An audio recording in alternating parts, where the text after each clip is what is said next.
नमस्कार विद्यार्थी मित्रांनो, ऑफिसर अकॅडमी कल्याण या YouTube चॅनलवरती सर्व विद्यार्थी मित्रांचं स्वागत करतो। आज नुकतेच राज्यसेवा मुख्य परीक्षेचा पेपर झाला। खूप आनंदाची गोष्ट अशी आहे की आपण गेली वर्षभर MPSC ची बॅच घेतलेली आहे आणि त्या बॅच मध्ये जवळपास आपण शिकवलेले लेक्चर मधल्या विद्यार्थ्यांची नोट्स मी समोर प्रूफ करून तुम्हाला दाखवणार आहे। सत्य हे सत्य शेवटी पेपर तुमच्या समोर आहे। सुरुवातीला आपण बघूया की बरेचसे विद्यार्थी म्हणण्यापेक्षा ही MPSC ने राबवलेला पहिल्यांदाच पॅटर्न आहे UPSC चा आणि जे विद्यार्थ्यांनी मेन्स दिलेली आहे ते पहिल्यांदाच मेन देतात MPSC चा सिलेबस चेंज झाल्यापासून। मग आपण सुरुवातीला तो पॅटर्न समजून घेणं गरजेचं आहे। त्यानंतर आपण जाऊया की यामध्ये जे प्रश्न पडलेले आहेत याच्यामध्ये आपले पुस्तकातले आणि विद्यार्थ्यांच्या टेस्ट सिरीज मध्ये ॲज इट इज पडलेले प्रश्न विथ प्रूफ या व्हिडिओच्या माध्यमातून तुम्हाला मी दाखवणार आहे। ओके, सगळ्यात पहिलं म्हणजे आपण समजून घेऊ की मुख्य परीक्षा कशी आहे। तर त्यामध्ये पेपर तुमच्या समोर आहे। पेपर मध्ये आपण बघितलं तर या ठिकाणी तुम्हाला दिसेल की दोन सेशन असतात पेपर मध्ये। मेन्स मध्ये सगळ्यात पहिला मुद्दा आहे की 250 मार्काची मेन्स आहे आणि त्यामध्ये दोन सेशन आहेत, ए आणि बी सेशन आहे। ओके, आता ए सेशन मध्ये आपल्याला सगळ्यात पहिलं समजलं पाहिजे की 10 प्रश्न आहेत आणि 10 प्रश्नाला एका प्रश्नाला 10 गुण आहे, म्हणजे 10 गुणिले 10 बरोबर 100 मार्काचा ए सेशन आहे। त्यानंतर बी सेशन मध्ये सुद्धा 10 प्रश्न असतील आणि एक प्रश्न 15 मार्काला असेल। ओके, म्हणजे 150 बी सेशनला असं मिळून तुमचा 250 मार्काचा पेपर आहे, लक्षात घ्या। ओके, हे सगळ्यात पहिलं माहित असलं पाहिजे। दुसरी गोष्ट आहे की प्रत्येक प्रश्न तुम्हाला लिहायचा आहे। तिसरी गोष्ट आहे की प्रत्येक प्रश्न मिनिमम 150 शब्दामध्ये तुम्हाला रायटिंग करून आयोगाला जे सांगितलंय, ज्यांनी ज्या प्रश्नामध्ये ज्यांना जे आवश्यक आहे त्यामध्ये कमी शब्दात अचूक उत्तर देणं काळाची गरज आहे। तर या ठिकाणी आपण जाऊया की पहिला प्रश्न काय विचारलाय बघा, भारताच्या सांस्कृतिक वारसा या संदर्भात आपणास काय माहिती आहे। आता हा प्रश्न सुद्धा माझा टीचिंग मध्ये झाला असता परंतु झाला नाही विद्यार्थ्यांना, कारण का की हा शेवटच्या टॉपिक मध्ये सिलेबस कंप्लीट न झाल्यामुळे विद्यार्थ्यांना झाले नाही, नाहीतर हा सुद्धा झाला असता। दुसरी गोष्ट आहे हाही प्रश्न सांस्कृतिक बघा, म्हणजे वारकरी संप्रदायाचं तत्वज्ञान स्पष्ट करा। ओके, जी काही संतांची महंतांची परंपरा या महाराष्ट्राला लाभलेली आहे त्याचं वर्णन या ठिकाणी करण्यात आहे, परंतु हे सुद्धा आपल्या सेशन मध्ये झालं नाही। जे सत्य ते सांगितलं पाहिजे। पण बघा तिसरा प्रश्न आपला ॲज इट इज जे विद्यार्थ्यांना शिकवलेला आहे तसंच त्या ठिकाणी मांडायचं आहे।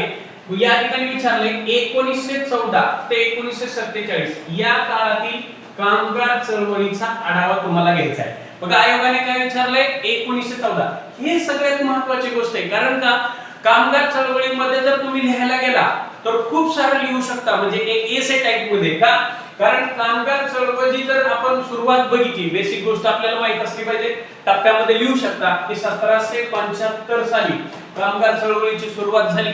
मोर्चा काढला मुंबईमध्ये, मुंबईचे कलेक्टर बुर्त नावाचे होते आणि त्या ठिकाणी पहिला कोणतर कामगाराच्या संबंधी सर्वात पहिला ऍक्ट कधी आला, 1881 ला आला, दुसरा 91 ला आला, तिसरा 1911 साली आला, चौथा 1938 ला आला, पाचवा 1948 साली आला। हे कामगारांचे काय आहे, ऍक्ट आहे, बरोबर आहे, परंतु ते तुम्हाला विश्लेषण करायचं नाही। शब्द महत्वाचा आहे 1914।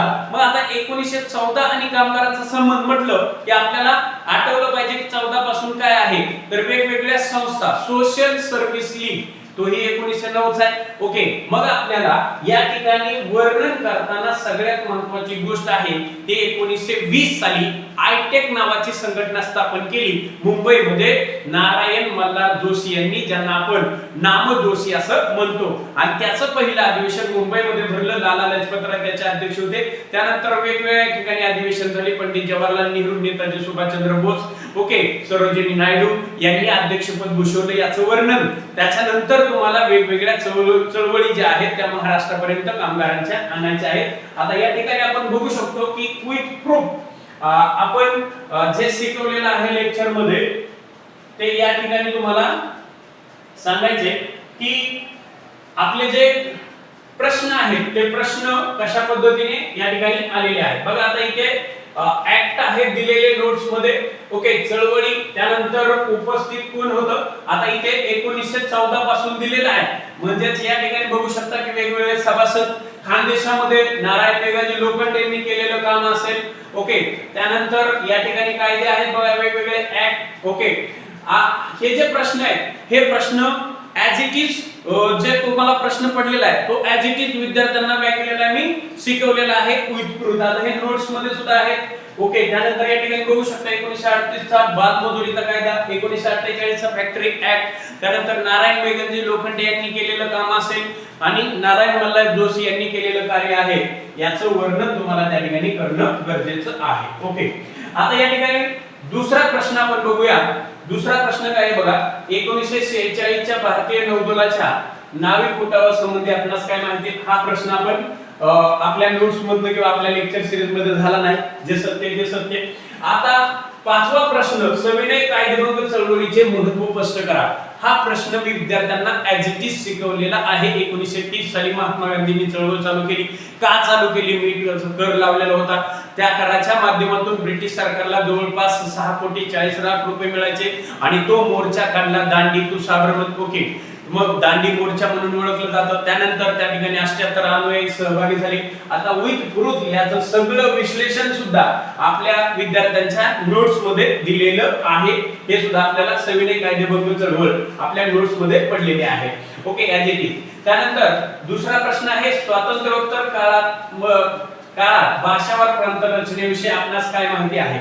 हा प्रश्न जशास तसा विद्यार्थ्यांना नोट्स मध्ये शिकवलेला आहे. बघा, आता या ठिकाणी पाहू शकतो आपण विथ प्रूफ. ओके, हा जो प्रश्न आहे बघा, वरती नाव सुद्धा लिहिलेलं आहे आणि ही विद्यार्थ्याची नोट्स आहे, लक्षात घ्या. ही आपण विथ प्रूफ या ठिकाणी सांगतोय. प्रश्न जसाच तसा आहे.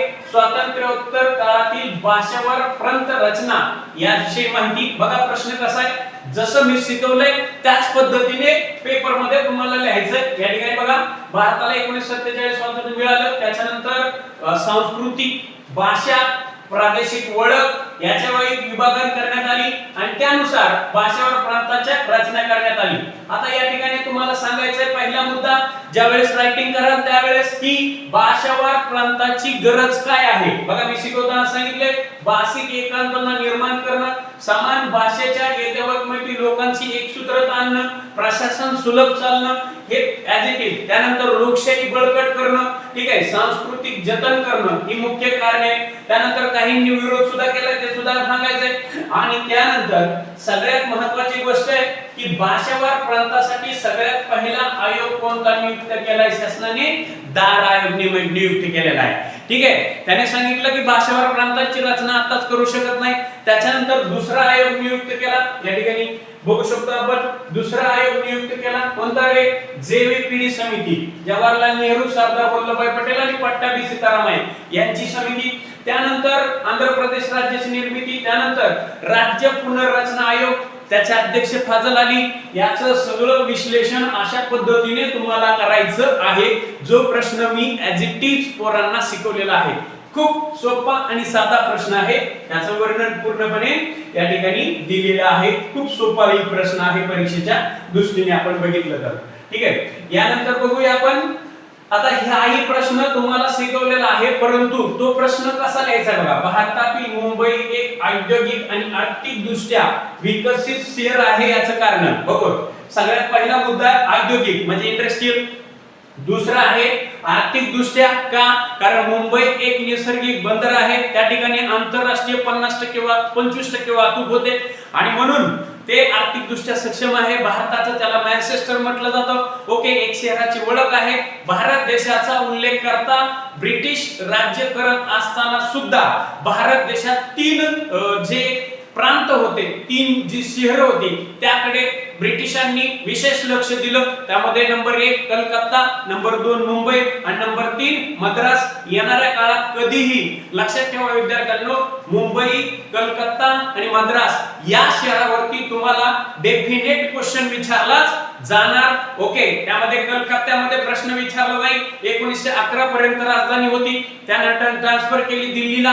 ओके, मुंबईमध्ये विचारला जाईल तो प्रश्न तुमच्या डोळ्यासमोर आहे. औद्योगिक शहर कसं आहे, इंडस्ट्रियल कशी आहे. ओके, मग या ठिकाणी शहराचं वातावरण कशा पद्धतीने आहे, या ठिकाणी वर्किंग कशा पद्धतीने आहे, हाही प्रश्न शिकवलाय, परंतु त्याला वेगवेगळ्या माध्यमातून तुम्हाला शिकवायचा आहे, पाहायचा आहे. ओके, यानंतरचा प्रश्न आपल्याला पडलेला आहे ऍजिटिज, जो म्हणजे भारताच्या आर्थिक विकासासंदर्भात न्यायमूर्ती रानडे यांचे विचार स्पष्ट करा. ओके, आता न्यायमूर्ती रानडे हे तुम्हाला मी ऍज इट इज पोरांना शिकवलेले आहेत नोट्स मध्ये. ओके, आणि आपण बघू शकतो की न्यायमूर्ती रानडेंचा प्रश्न या ठिकाणी पडलेला आहे. आणि बघा या ठिकाणी सविनय कायदेभंग चळवळ सुद्धा आहे, मी तुम्हाला सांगितलं विथ प्रूफ. आता रानडेंच्या बाबतीमध्ये रानडेंचा जन्म 1842 साली झाला. ओके, निफाड नाशिक मध्ये. आता विचारलंय काय प्रश्न बघा की त्यांच्या आर्थिक दृष्ट्या, मग त्या ठिकाणी वेगवेगळे प्रश्न, वेगवेगळ्या संस्था स्थापन केल्या, त्यानंतर औद्योगिक परिषद स्थापन केली, सामाजिक परिषद स्थापन केली, यावरती विचार. त्यानंतर रानडेंनी शेतकऱ्यांसाठी विशेष महत्त्वाचा काम केलं, याचं वर्णन तुम्हाला या ठिकाणी ऍज इट इज तुम्ही पाहू शकता की रानडेंनी कुठल्या कुठल्या परीक्षा, कुठल्या ठिकाणी संस्था, कुठल्या ठिकाणी कोणतं काम केलं, ऍज इट इज तुम्हाला नोट्स मधले विद्यार्थ्यांचे नोट्स आहे. आणि यामध्ये तुम्हाला पाहू शकतो की सामाजिक आर्थिक परिषद असेल याची पूर्ण डिटेल्स या ठिकाणी दिलेली आहे. आपल्या नोट्स मधला ऍज इट इज प्रश्न आहे. ओके, हा देखील प्रश्न पडलेला आहे. यानंतर आपण बघू शकतो की हा एक प्रश्न, की हा प्रश्न मागच्या बॅच मध्ये मी शिकवला होता, परंतु या बॅच मध्ये तो प्रश्न झाला नाही. ओके, भारतीय राष्ट्रीय चळवळीतील झाल गटाचे उद्दिष्ट आणि कार्य स्पष्ट करा. ओके, आता हा प्रश्न कशा पद्धतीने लिहायचा आहे विद्यार्थ्यांना, एक बेसिक गोष्ट मागच्या बॅच मध्ये हा प्रश्न घेतलेला आहे.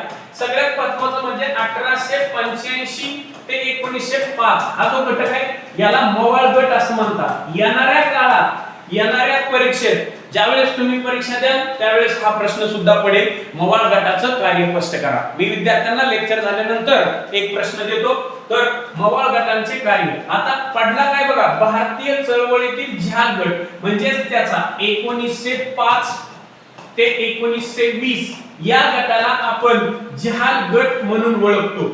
आणि यांची कार्य आणि यांची उद्दिष्ट दोघांमध्ये डिफरंट आहे. ओके, कधी काळी हा प्रश्न येणाऱ्या काळात पडेल, आपल्याला करून ठेवायचा आहे. कारण का, मवाळ गट म्हणजेच काय, अर्ज विनंत्या करून सरकारला स्वातंत्र्य खेचून आणण्यासाठी प्रयत्न करणारा गट म्हणजे मवाळ गट. झाल गट म्हणजे थोडक्यात सांगायचं तर जशास तसं उत्तर देणारा गट म्हणजे झालवादी गट. याला दुसरं नाव काय आहे, याला दुसरं नाव आहे टिळक युग. काय म्हटलं जातं, टिळक युग. आता झाल गटाचा उदय कधी झाला, 1905 साली. 1905 साली होण्याचं कारण का, कारण त्याच्यामध्ये आपल्याला सांगता आलं पाहिजे बंगालची फाळणी. ज्या वेळेस ब्रिटिश सरकारने बंगालच्या फाळणीची घोषणा केली, कधी केली, 20 जुलै 1905 साली घोषणा केली. त्याच्यानंतर 7 ऑगस्ट 1905 सालापासून क्रांतिकारकांनी आंदोलन उठाव करायला सुरुवात केली आणि ऍक्च्युअल मध्ये 16 ऑक्टोबर म्हणजे हे 3 डेट तुम्हाला सांगणं गरजेचं आहे. 20 जुलै 1905 ला बंगालची फाळणी, 7 ऑगस्ट ला क्रांतिकारी चळवळी आणि 16 ऑक्टोबरला बंगालची फाळणी झाली. त्याच्यानंतर झालवादी गटाचं काम सुरू झालं. मग त्यामध्ये 1 नंबरला काम घेतलं जातं टिळकांचं. टिळकांनी चतुसूत्री कार्यक्रम सुरू केला, स्वदेशी चळवळ चालू केली. या सर्व गटाचं वर्णन आणि उद्दिष्ट या प्रश्नामध्ये स्पष्ट करता आली पाहिजे. अत्यंत हा सुद्धा सोपा प्रश्न आहे लिहिण्यासाठी, ज्याचं हिस्ट्री बऱ्यापैकी झालेला आहे. तर एवढे प्रश्न आपल्या नोट्स मधनं 1 ते 5 ते 7 प्रश्न ऍज इट इज आपल्या लेक्चर सिरीज मध्ये पडलेले आहेत. दुसरी गोष्ट आहे की एक छोटंसं पुस्तक हे मी माझं स्वतः नोट स्वरूपात लिहिलेले आहे आणि याच्यातच ते सर्व प्रश्न तुम्हाला दडलेले आहेत. पुस्तक छोटे आहे परंतु किमया फार मोठी आहे आणि म्हणून आज हा व्हिडिओ बनवण्याचा एक मुद्दाम उद्देश असा आहे की मुख्य परीक्षेमध्ये सुद्धा आपल्या लेक्चर सिरीज मधले, टेस्ट सिरीज मधले पुस्तकातले प्रश्न ऍज इट इज पडतात. ही सगळ्यात मोठी गोष्ट आहे आणि म्हणूनच जे सत्य आहे ते प्रूफ करून तुम्हाला सांगितलं पाहिजे. आणि म्हणूनच तुम्हाला जर व्हिडिओ आवडला तर नक्की शेअर आणि लाईक करायला विसरू नका. धन्यवाद. थांबतो. पुढच्या नवीन व्हिडिओ मध्ये भेटूया.